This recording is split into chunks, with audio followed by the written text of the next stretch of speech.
Are you getting tired of hitting your third shots into the net or hitting them so high that a smash comes back at your feet that you can't return?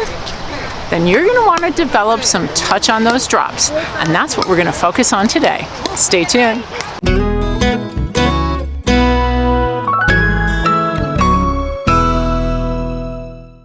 Hey everybody, it's CJ Johnson. Without a doubt, the drop shot is one of the most difficult shots to hit consistently in this game.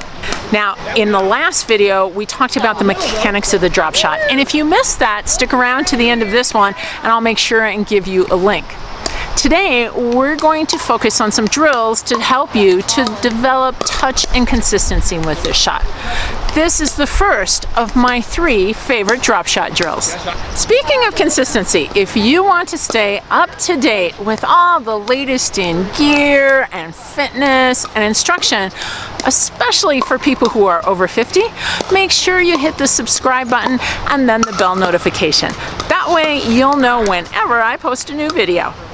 As I mentioned in the first video, a drop shot builds on the mechanics as well as the touch and the feel that we get when we hit a dink shot.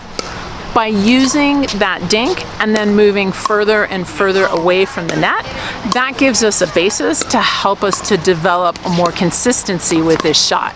This drill begins with us hitting a dink from the net. Every time we hit that dink, we take 1 or 2 steps backwards. Continue taking small steps backwards until you've reached the baseline. Once you've gotten back to the baseline, now work your way forward back to the non-volley zone. Whenever you miss, it's your partner's turn. If you'd like to make this drill a little easier, make it cooperative, meaning the person at the non-volley zone hits a ball that can be easily or more easily returned to the kitchen.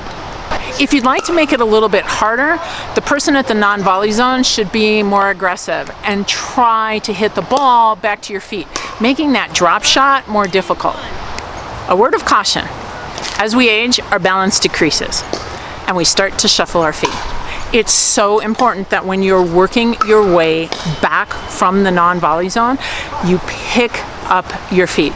If you shuffle, you run the risk of falling. Even if you don't think your balance is getting worse, if you're over 40, it is. The good news is there are things that you can do to improve it. Click on the link that's coming up above for some suggestions. If you're not sure how to hit the drop shot, here's the link that I mentioned at the top of this video. Go back here, work on your mechanics.